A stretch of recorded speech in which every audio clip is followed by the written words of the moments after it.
समझती हैं कि जो नौजवान अभी तक चुप बैठा था, देखिए बेरोजगारी की स्थिति कोई आज की तो है नहीं, बेरोजगारी की स्थिति तो जब से ये मोदी सरकार सत्ता में आई है 2014 से, तभी से लगातार वो बढ़ती चली जा रही है। और मोदी ने जो देश की जनता से वादे किए कि 1 साल में 2 करोड़ रोजगार दिलाएंगे, कभी भी उस वादे को पूरा तो बहुत दूर की बात है, मैं तो कह सकता हूं कि उस पर ध्यान भी नहीं दिया, भूल गए कब के। और जैसे अच्छे दिन आएंगे और उसके लिए आपको ध्यान होगा अमित शाह ने भोपाल में कहा था कि ये तो एक जुमला है, सारी चीजें उसी विरोध किया है।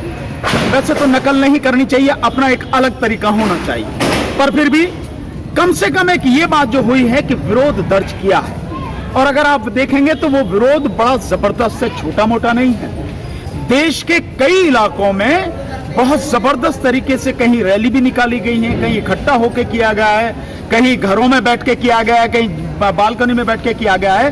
वो विरोध बहुत जबरदस्त है। और मैं समझता हूं जो आज इस 9 तारीख को होने जा रहा है, जहां तक मेरी जानकारी आज का ही है, किसी में मैंने सुना 10 का, लेकिन आज का है, जो विरोध होने जा रहा है कि जो अपने मोबाइल हैं उनकी फ्लैश लाइट जला के और विरोध करेंगे। ठीक है, एक ये तरीका है, पर मैं बहुत विश्वास के साथ कहता हूं इससे फर्क नहीं पड़ेगा। जो नौजवान हैं, जो बेरोजगार हैं, वो लगातार ट्विटर पर भी ट्रेंड करा रहे हैं, लगातार व्हाट्सएप पर भी ये सारी चीजें कर रहे हैं, फेसबुक पर भी कर रहे हैं, पर अभी कुछ उसका असर नजर नहीं आता है।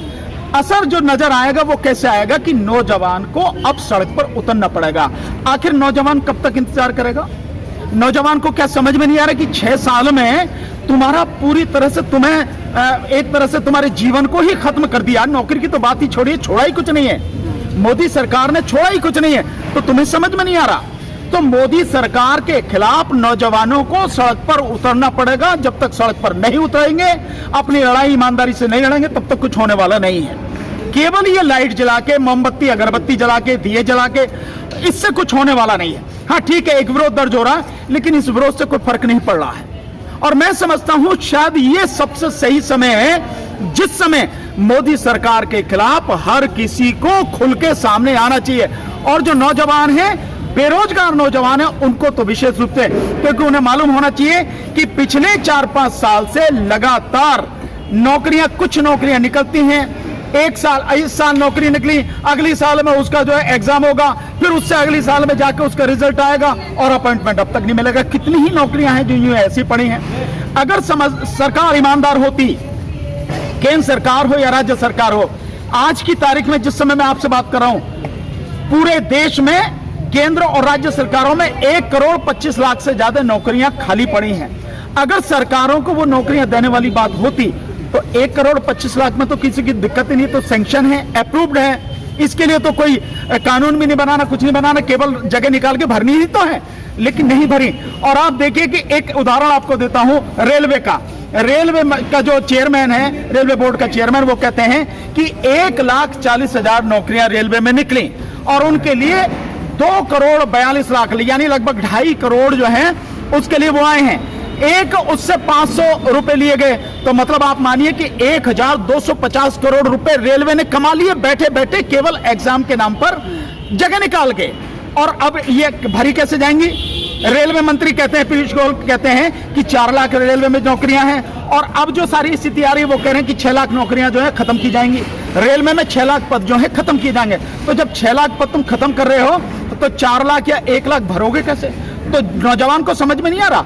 नौजवान को समझ में आना चाहिए कि तुम्हें धोखा दिया जा रहा है, तुम्हारा उल्लू बनाया जा रहा है, तुम्हें मूर्ख बनाया जा रहा है और तुम्हारा शोषण किया जा रहा है। और तुम कितनी भी तैयारी कर लो, कितने भी कंपटीशन दे लो, कितने भी कमरों में और हॉस्टल्स में बैठ के पढ़ाई करते रहो, कोचिंग करते रहो, तुम्हारा कुछ होने वाला नहीं है। अगर होगा तो इस सरकार को इस देश से उखाड़ के फेंकना होगा, और एक अच्छी सरकार, अच्छे लोग आएंगे राजनीति में, तब जाके माहौल बदलेगा, तभी लोगों को रोजगार मिल पाएगा, अन्यथा नहीं। मोदी है तो आप मान लीजिए कि आपको रोजगार मिलने की तो बात छोड़िए, रोजगार आपका खत्म होगा।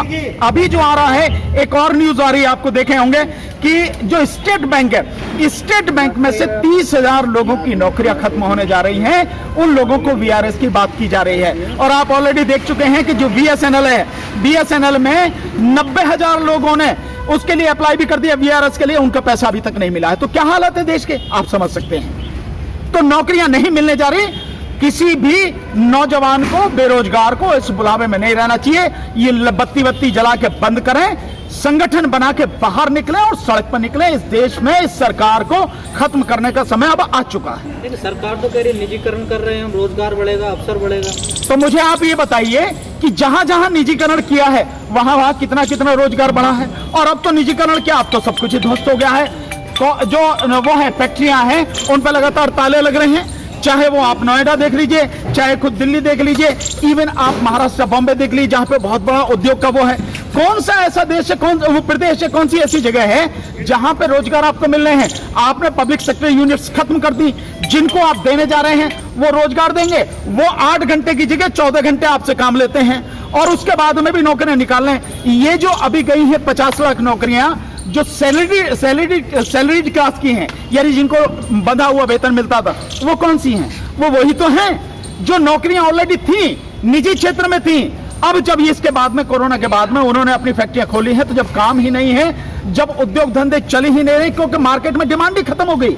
डिमांड नहीं, इसीलिए दुनिया में संकट है ना। किसमें? भारत में थोड़ा नहीं, पूरी दुनिया में इतना संकट नहीं जितने यहाँ। और पूरी दुनिया में अगर संकट है तो उन्होंने संकट को तरीके से झेला है। जैसे आप अमेरिका की बात करो, जर्मनी की बात करो, आप फ्रांस की, इटली की बात करो, आप इंग्लैंड की बात करो, उन्होंने अपने जो लोग हैं उन लोगों तक पैसा पहुंचाया, डायरेक्ट पैसा पहुंचाया उन्होंने, ताकि लोगों की खरीद करने की क्षमता बनी रहे। अगर लोगों के पास पैसा होगा तो सामान खरीदेंगे, सामान खरीदेंगे तो सामान बनाना पड़ेगा, सामान बनाएंगे तो फैक्ट्रियां चलेंगी, रोजगार का जो चक्र है वो चलेगा। यहां तो इकोनॉमी का चक्र ही खत्म कर दिया।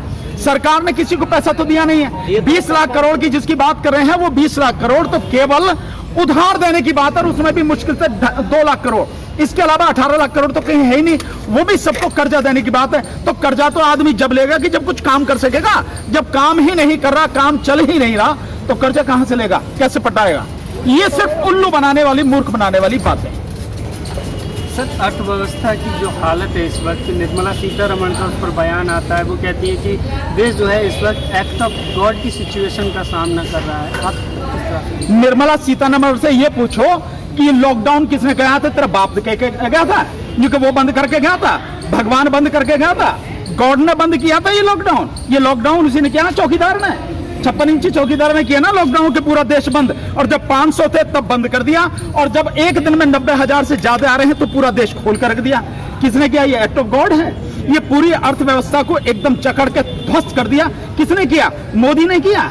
वो तो मोदी जो कह रहा है वो कह रही है, उसकी अपनी, निर्मला सीतारमण की अपनी ना कोई बुद्धि काम करती है, ना उसमें ऐसी कोई, उसमें इस तरह की कोई काबिलियत है। बस उसकी जो चाबी है, पपेट है, जैसी जितनी चाबी भरी मोदी ने उतनी ही वो बोलती है।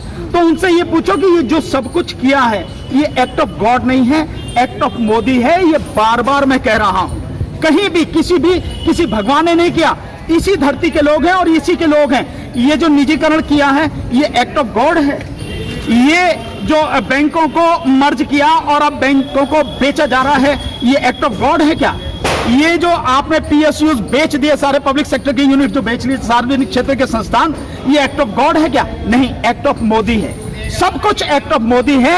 ये सिर्फ लोगों की आंखों में धूल झोंकने वाली बात है, लेकिन लोग अब समझ रहे हैं इतने मूर्ख नहीं है। ये केवल और केवल एक्ट ऑफ मोदी है, और इसके लिए मोदी को ही जुर्माना भुगतना पड़ेगा, मोदी को ही दंड भुगतना पड़ेगा, और कुछ नहीं।